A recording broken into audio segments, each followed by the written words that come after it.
ਇਸ ਵਾਰ ਸਾਰੇ ਦਰਸ਼ਕਾਂ ਦਾ ਸਵਾਗਤ ਹੈ। ਰੁਕ ਕਰਾਂਗੇ ਰਾਮ ਰਹੀਮ ਦੇ ਨਾਲ ਜੁੜੀ ਹੋਈ ਵੱਡੀ ਖਬਰ ਦਾ। ਹਰਿਆਣਾ ਨੇ ਰਾਮ ਰਹੀਮ ਨੂੰ Z+ ਸਿਕਿਉਰਿਟੀ ਦੇ ਦਿੱਤੀ ਹੈ। ਹਾਈ ਕੋਰਟ ਦੇ ਵਿੱਚ ਸੁਰੱਖਿਆ ਬਾਰੇ ਜਾਣਕਾਰੀ ਦਿੱਤੀ ਗਈ ਹੈ ਤੇ ਫਰਲੋ ਮਿਲਣ ਤੇ ਇਹ ਸੁਰੱਖਿਆ ਦਿੱਤੀ ਗਈ ਹੈ, ਕਿਉਂਕਿ ਇਸ ਤੋਂ ਪਹਿਲਾਂ 21 ਦਿਨ ਦੀ ਫਰਲੋ ਵੀ ਦਿੱਤੀ ਗਈ ਹੈ ਰਾਮ ਰਹੀਮ ਨੂੰ, ਜਿਹੜੀ ਕਿ ਹਜੇ ਕੁਝ ਦਿਨ ਬਾਕੀ ਨੇ। ਅਜੇ ਉਹ ਫਰਲੋ ਦਾ ਸਮਾਂ ਖਤਮ ਨਹੀਂ ਹੋਇਆ। ਡੇਰਾ ਮੁਖੀ ਨੂੰ ਖਾਲਿਸਤਾਨ ਸਮਰਥਕਾਂ ਤੋਂ ਖਤਰਾ ਦੱਸਿਆ ਗਿਆ। ਫਰਲੋ ਮਿਲਣ ਤੇ ਗੁਰੂਗ੍ਰਾਮ ਦੇ ਵਿੱਚ ਰਹਿ ਰਿਹਾ ਹੈ ਗੁਰਮੀਤ ਰਾਮ ਰਹੀਮ। ਦੱਸ ਦਈਏ ਕਿ ਡੇਰਾ ਮੁਖੀ ਨੂੰ 21 ਦਿਨਾਂ ਦੀ ਫਰਲੋ ਤੇ ਰਿਹਾ ਕਰਨ ਦੇ ਫੈਸਲੇ ਨੂੰ ਪੰਜਾਬ ਤੇ ਹਰਿਆਣਾ ਹਾਈ ਕੋਰਟ ਦੇ ਵਿੱਚ ਚੁਣੌਤੀ ਦਿੱਤੀ ਗਈ ਹੈ ਤੇ ਇਸੇ ਤੇ ਸੁਣਵਾਈ ਦੌਰਾਨ ਹਰਿਆਣਾ ਸਰਕਾਰ ਨੇ ਜੋ ਜਵਾਬ ਦਾਖਲ ਕੀਤਾ ਹੈ ਉਸ ਦੇ ਵਿੱਚ ਕਿਹਾ ਗਿਆ ਕਿ ਡੇਰਾ ਮੁਖੀ ਨੂੰ ਖਾਲਿਸਤਾਨ ਸਮਰਥਕ ਅਨਸਰਾਂ ਤੋਂ ਉੱਚ ਪੱਧਰ ਦਾ ਖਤਰਾ ਹੈ, ਜਿਸ ਕਰਕੇ ਰਾਮ ਰਹੀਮ ਨੂੰ Z+ ਸਿਕਿਉਰਿਟੀ ਦਿੱਤੀ ਗਈ ਹੈ। ਖਾਸ ਗੱਲ ਇਹ ਵੀ ਹੈ ਕਿ ਜਦੋਂ ਪੰਜਾਬ ਪੁਲਿਸ ਰਾਮ ਰਹੀਮ ਨੂੰ ਪ੍ਰੋਡਕਸ਼ਨ ਫਰੰਟ ਤੇ ਲਿਆਉਣਾ ਚਾਹੁੰਦੀ ਸੀ ਤਾਂ ਉਸ ਵੇਲੇ ਰਾਮ ਰਹੀਮ ਦੇ ਵਕੀਲਾਂ ਨੇ ਸੁਰੱਖਿਆ ਦੇ ਨਾਲ ਜੁੜੇ ਸਵਾਲ ਚੁੱਕੇ ਸਨ ਤੇ ਹਾਈ ਕੋਰਟ ਨੇ ਪੰਜਾਬ ਸਰਕਾਰ ਨੂੰ ਜੇਲ੍ਹ ਦੇ ਵਿੱਚ ਹੀ ਪੁੱਛਗਿੱਛ ਕਰਨ ਦੇ ਲਈ ਕਹਿ ਦਿੱਤਾ ਸੀਗਾ। ਸਾਡੇ ਨਾਲ ਹਰਿਆਣਾ ਦੇ ਜੇਲ੍ਹ ਮੰਤਰੀ ਰਣਜੀਤ ਚੌਟਾਲਾ ਜੁੜ ਚੁੱਕੇ ਨੇ। ਚੌਟਾਲਾ ਸਾਹਿਬ, ਤੁਹਾਡਾ ਸਵਾਗਤ ਹੈ ਨਿਊਜ਼ 18 ਪੰਜਾਬ ਤੇ।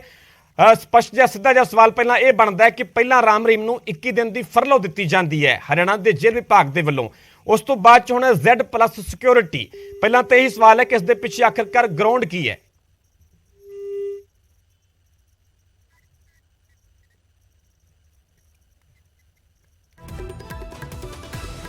ਸੋ ਮੁੜ ਤੋਂ ਅਸੀਂ ਰਾਬਤਾ ਕਾਇਮ ਕਰਨ ਦੀ ਕੋਸ਼ਿਸ਼ ਕਰਾਂਗੇ। ਰਣਜੀਤ ਚੌਟਾਲਾ ਜਿਹੜੇ ਕਿ ਹਰਿਆਣਾ ਦੇ ਜੇਲ੍ਹ ਮੰਤਰੀ ਨੇ। ਸੋ ਰਾਮ ਰਹੀਮ ਦੇ ਨਾਲ ਜੁੜੀ ਹੋਈ ਵੱਡੀ ਖਬਰ ਹੈ, ਹਰਿਆਣਾ ਨੇ ਰਾਮ ਰਹੀਮ ਨੂੰ Z+ ਸਿਕਿਉਰਿਟੀ ਦੇ ਦਿੱਤੀ ਹੈ। ਹਾਈ ਕੋਰਟ ਦੇ ਵਿੱਚ ਦਿੱਤੀ ਸੁਰੱਖਿਆ ਬਾਰੇ ਜਾਣਕਾਰੀ ਵੀ ਹਾਈ ਕੋਰਟ ਦਿੱਤੀ ਗਈ ਹਰਿਆਣਾ ਸਰਕਾਰ ਦੇ ਵੱਲੋਂ। ਫਰਲੋ ਮਿਲਣ ਤੇ ਇਹ ਸੁਰੱਖਿਆ ਦਿੱਤੀ ਗਈ ਹੈ। ਡੇਰਾ ਮੁਖੀ ਨੂੰ ਖਾਲਿਸਤਾਨ ਸਮਰਥਕਾਂ ਤੋਂ ਖਤਰਾ ਦੱਸਿਆ ਗਿਆ। ਫਰਲੋ ਮਿਲਣ ਤੇ ਗੁਰੂਗ੍ਰਾਮ ਦੇ ਵਿੱਚ ਦਰਅਸਲ ਰਾਮ ਰਹੀਮ ਰਹਿ ਰਿਹਾ।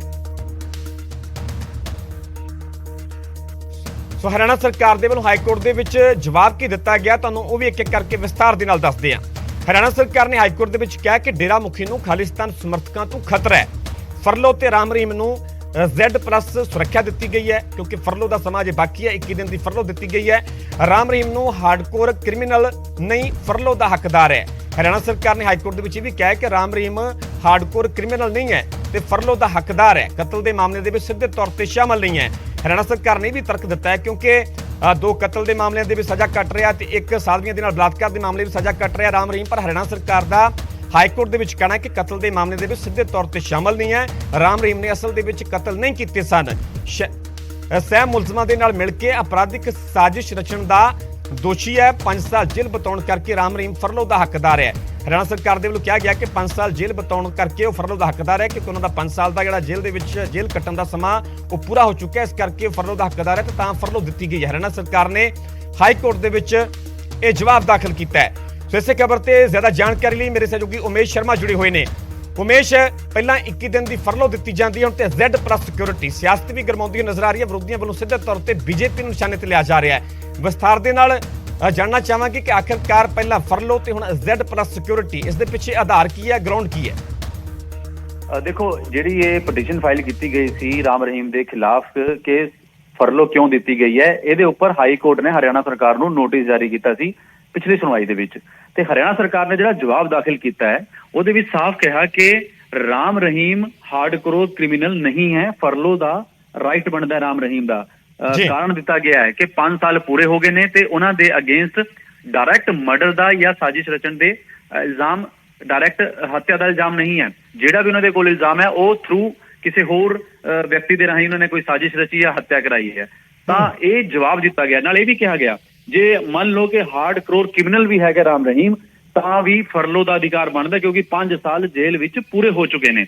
ਇਹ ਸਾਰੇ ਤੱਥ ਪੰਜਾਬ ਹਰਿਆਣਾ ਹਾਈ ਕੋਰਟ ਵਿੱਚ ਹਰਿਆਣਾ ਸਰਕਾਰ ਨੇ ਆਪਣੇ ਜਵਾਬ ਵਿੱਚ ਦਾਖਲ ਕੀਤੇ ਨੇ। ਔਰ ਜਿਹੜੀ ਫਰਲੋ ਦੀ ਸਾਰੀ ਇਹ ਪ੍ਰਕਿਰਿਆ ਚੱਲੀ ਔਰ ਲੀਗਲ ਰਾਏ ਲਿੱਤੀ ਗਈ ਹੈ।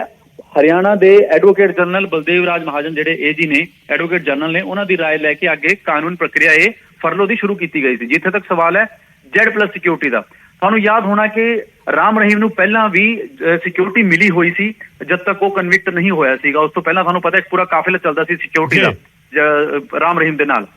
ਜਦੋਂ ਕਨਵਿਕਸ਼ਨ ਹੋ ਗਈ ਹੈ, ਜੇਲ੍ਹ ਚਲੇ ਗਏ ਤਾਂ ਉਹ ਸਿਕਿਉਰਿਟੀ ਫਿਰ, ਕਿਉਂਕਿ ਜੇਲ੍ਹ ਅੰਦਰ ਜੇਲ੍ਹ ਮੈਨੂਅਲ ਲਾਗੂ ਹੁੰਦਾ, ਇੱਕ ਅਲੱਗ ਤੋਂ ਉਹਨਾਂ ਨੂੰ ਸਿਕਿਉਰਿਟੀ ਸੈੱਲ ਰੱਖਿਆ ਜਾਂਦਾ ਹੈ।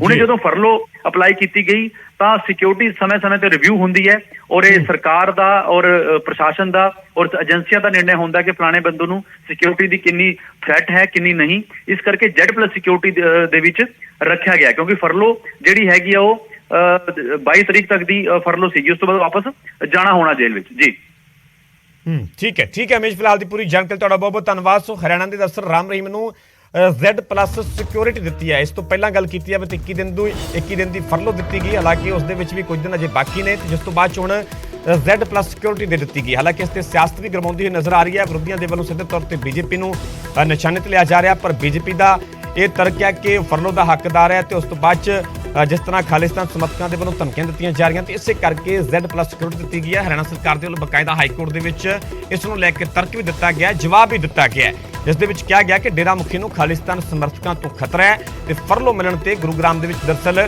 ਰਾਮ ਰਹੀਮ ਰਹਿ ਰਿਹਾ ਹੈ। ਪਿਛਲੇ ਦਿਨੀ ਫਰਲੋ ਮਿਲੀ ਸੀ ਤੇ ਫਰਲੋ ਮਿਲਣ ਤੋਂ ਬਾਅਦ ਫਿਲਹਾਲ ਰਾਮ ਰਹੀਮ ਗੁਰੂਗ੍ਰਾਮ ਦੇ ਵਿੱਚ ਹੀ ਰਹਿ ਰਿਹਾ ਹੈ।